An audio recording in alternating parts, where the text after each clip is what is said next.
Okay, check 1 2 microphone testing 1 2.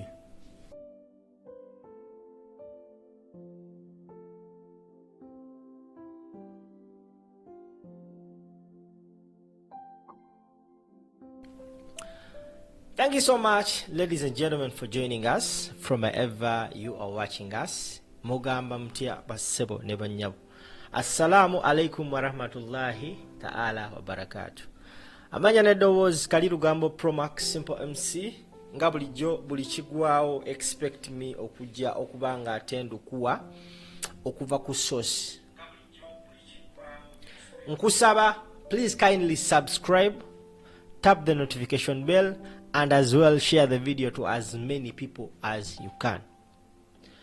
Oluvanyuma lw'ebbanga eriwererako ddala nga bannayuganda bayisa amawulire ag'enjawulo ku mikutu gye mugatta abantu ku mbeera ya Janet Kataha Museveni. Olunaku olw'ejjo yalabiseeko mu katambi akamu mu maka g'obwa president oba Ntebe nga bakyaza omukyala wa Katonda. Amawulire gabadde nga gayitingana ng'abaana bagasoma nga bagamba Janet Kataha Museveni alabika yamazaawo. Byatandika omuwala wa Museveni ng'ateeseteese omukolo ogw'okusabira oba ogw'okwebaza Mukama Katonda ku byagenda mu kalulu. Wabula after a few days of organizing, omukolo gwasazibwamu. Omwami amanyikiddwa nga Kakwenza Lukira Bashaija n'ateeka post ku mukutu gwe ogwa X ng'agamba ebya Janet Kataha Museveni si birungi, atwaliddwa mu ddwaliro nga biwala ttaka. Awo Kakwenza we yakoma. Abaana olwafuna amawulire ago nga wokimanyi abaana b'enkyukakyuka bwe baba tebakwagala tebatera kulwawo mu nsonga z'okubika. Abamu ne bamubika, abamu ne bakola ki. Ever since then, bannayuganda babadde batandise okudawutinga ng'abamu bagamba either alabika yafa nga tebaagala tugamba oba ng'ali bubi nnyonnyo. Batuwayitawo ebbanga ttono nnyo, Yoweri Kaguta Museveni avaayo n'akonfaminga nti Janet Kataha Museveni mulwadde wabula agenda atereera era mwongere nnyo okumusabira. Abaana abamu nga wokimanyi amaaso g'abannayuganda twagala kusooka kulaba nakakasa ne bongera okugenda maaso nga bagamba batulimba yandibanga yamazaawo. Era basebo ne bannyabo kibadde nga kizibu okukakasa munnayuganda naddala munnankyukakyuka nti Janet Museveni akyali mulamu. Olunaku olw'ejjo nga bakyaza omukyalo oyo omuzungu mu State House, ndowooza Janet Kataha Museveni wazemu okulabikako in public.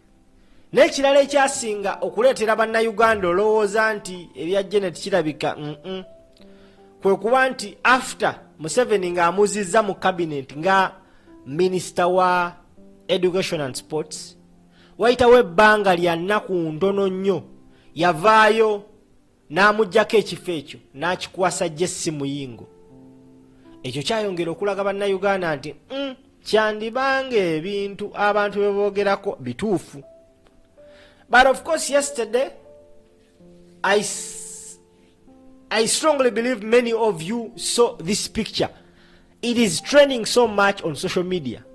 Nga bakulaga muwala wa Museveni, bakulaga Museveni, bakulaga Janet Kataha Museveni mukyala we n'omugenyi gwe bakyazizza ku State House. Okusinziira ku mawulire genfuna gwe ssebo oba nnyaba ndaba, ensisinkana eno yabaddewo olunaku olw'ejjo, era Yoweri Kaguta Museveni ng'akozesa omukutu gwe ogwa X kwatera okutambuliza ensonga ze, yavuddeyo n'atutegeeza okukyala kuno oba okubanga Janet yavuddeyo mu public kyekitegeeza. Ku mukutu gwe yagambye nti today Mama Janet and I received international evangelist Bishop Dr. Donna C. Osborne at State House Entebbe. She is a Ugandan. She is in Uganda ahead of the consecration of Pastor Patience Lwabogo as a bishop. Agamba inze ne Janet Museveni twayaniriza mukazi wa Katonda Bishop Dr. Donna C. Osborne mu State House Entebbe okujja kwe mu Uganda azze ku mukolo gw'okutikkira Patience Lwabogo nga bishop. Patience Lwabogo bagenda mutikira nga bishop kyekyalesa omukyalo oyo. Nagenda maaso n'agamba Dr. Osborne recalled her first visit to Uganda in 1985 with her late mother, who ministered to many Ugandans during a difficult period in our history. Mama Janet also fondly recalled Dr. Osborne's mother, who prayed with our family and gave our children their first Bibles. We reflected on Uganda's transformation over the years and the enduring friendship between the Osborne family and Uganda. I welcome Dr. Osborne back to Uganda and wish Pastor Patience a blessed consecration. Akugamba nti Dr. Osborne yajjukidde lwe yasemba okujja mu Uganda mu 1985 awo Museveni yali akyali mu nsiko ng'alwana. N'agamba nti maama we yajja n'oyo Dr. Osborne baali bazze mu kaseera nga Uganda eri mu ntalo. Dr. Osborne yawereddwa omukisa okwogerako. Era mu kwogera kwe Dr. Osborne eyazze okubeerawo mu matikira ga Patience Lwabogo, Dr. Osborne yayogedde ebigambo bino byenjagala okukuzanyira naawe obeerenga owulira.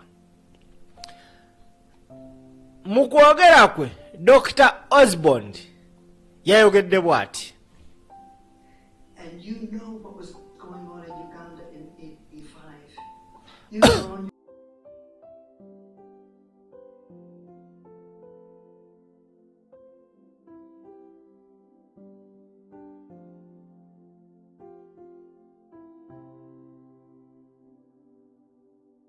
paved streets in Kampala, dirt, big.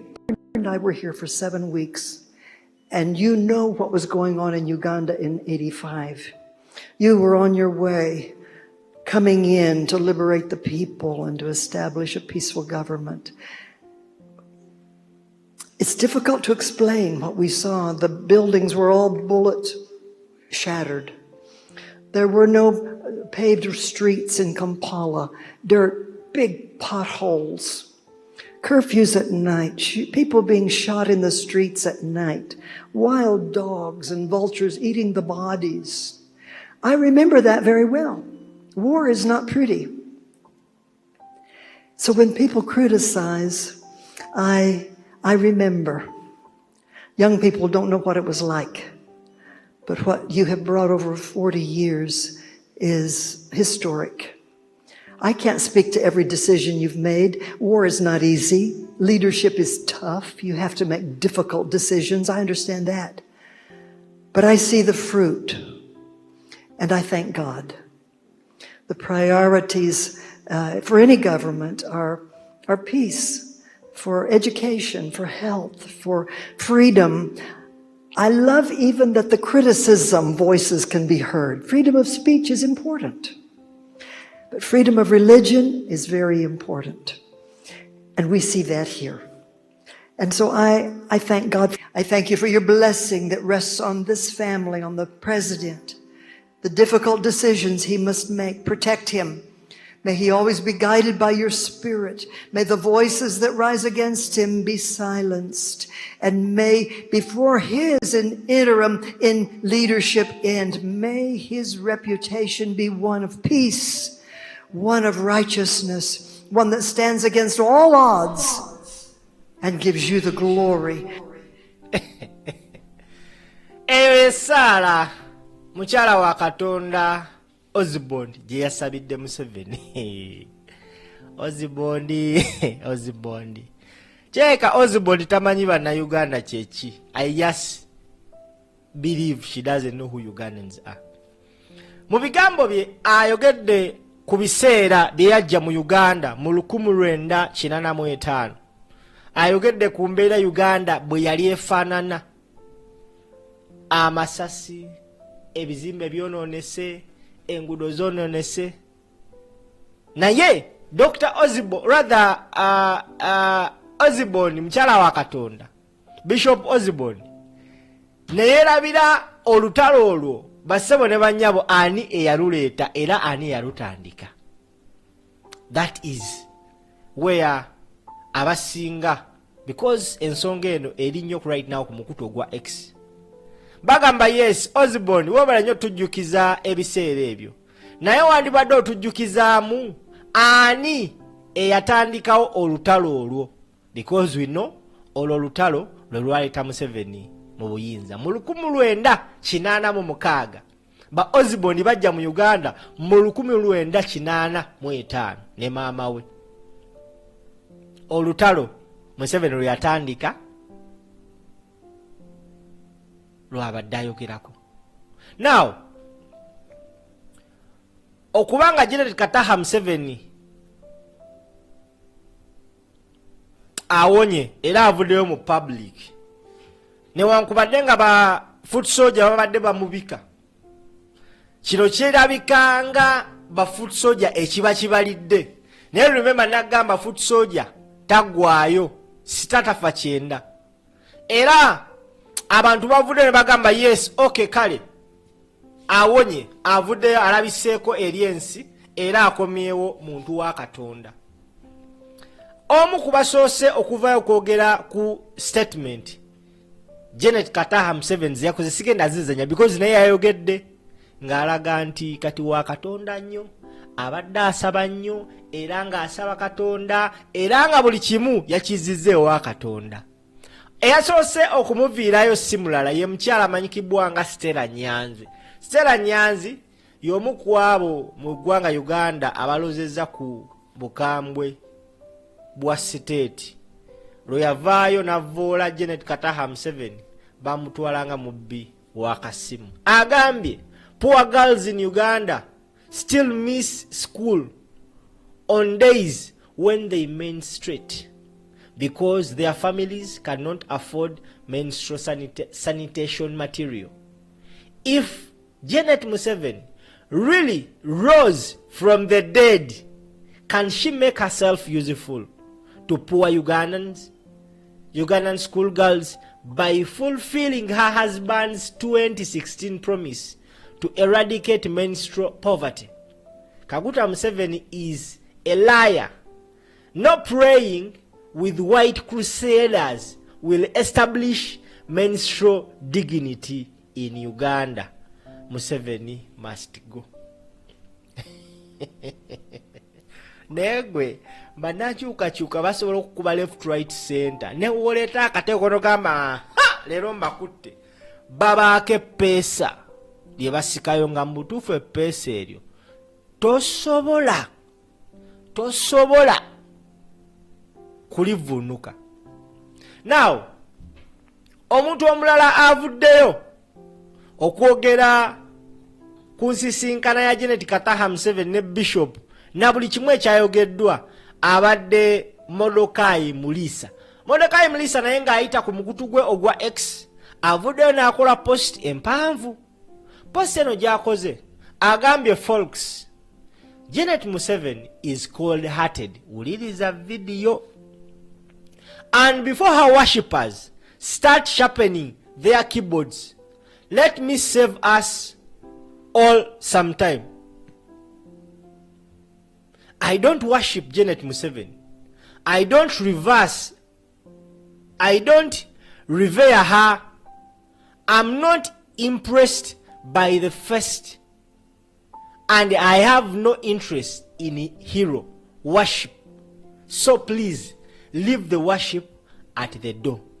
For years, she has wrapped herself in the language of Christianity while standing beside a man whose regime has committed unspeakable atrocities of abduction, torture, enforced disappearance, and extrajudicial killings. At some point, you have to ask, where does faith end and covenant hypocrisy begin? In the struggle for freedom and democracy, betrayed Miriam Matembe lies bare what she saw as Janet's moral and religious contradictions. Janet presented herself as concerned about corruption, yet when Miriam Matembe confronted her about corruption involving people close to her, the concern suddenly seemed to disappear, and the issue was reframed around the Bahima. In her words, Matembe, neiwe olimu bibi by'abayiru n'Abahima, hati si nyowe obukweta ohulire biri naiwe ofiire. Sirutegedde ndoza munakategera. Then came the carefully staged apology for the atrocities committed under her husband's misrule. She appeared remorseful. Museveni even joined her in the apology. And then what? More abductions, more torture, more disappearance, more suffering. Now she is back presenting herself as a strong Christian. But Christianity is not a costume you put on for the cameras. It is supposed to demand moral courage, especially when evil is being committed by the person sitting next to you. So, the question isn't whether Janet can quote scripture. The question is what she has ever been willing to confront the power sitting beside her when that power hurts Uganda. Because if your Christianity has no voice when the innocent are being tortured, abducted or killed, what exactly is defending? Faith or power? Bamuyita Mordecai Mulisa. Abaana bavudde ku kiro ekyokugamba nti General Kataha Museveni yazzeemu n'alabika mwagamba yafa bagambe okay, it is okay. Kati ate ekyokuba nti yakyazizza mukyala wa Katonda mu maka g'obwa president alinganga yawadde abaana essasi ery'okukozesa okusabula n'okukkatira. Bassebo ne bannyabo, ensonga yeeyo. Ensonga yeki yeeyo. Yazzeemu n'alabikako in the public, newankubadde era nga bamu bagamba tekimala, twagala mulabako ku State Square ne bannayuganda. Era abamu bagamba there is a possibility okuba nti si oyo. Bannayuganda nti mutumanya Abafirika twagala sooka kukwatako, naye nga yavuddeyo n'alabikako era ebifaananyi byakubiddwa, wabula amaanyi agakozeseddwa mu kusaasaanya akatambi kaneeno gandiba nga galiko ekigendererwa ekikusike simanyi, kuba kali buli wamu, katambudde buli wamu. Oba lwakuba nti maama abadde abuze olabikako eri eggwanga. But before all this, twalaba mu kusooka Namyalo yategeka omukolo ogw'okusabira n'okwebaza. Then the next day General Kataha Museveni alabikako mu Butambi. Bassabo ne bannyabo. Sigenda kusukka waneeno. Akategedde givuge, atakategedde twesange mu commentary section.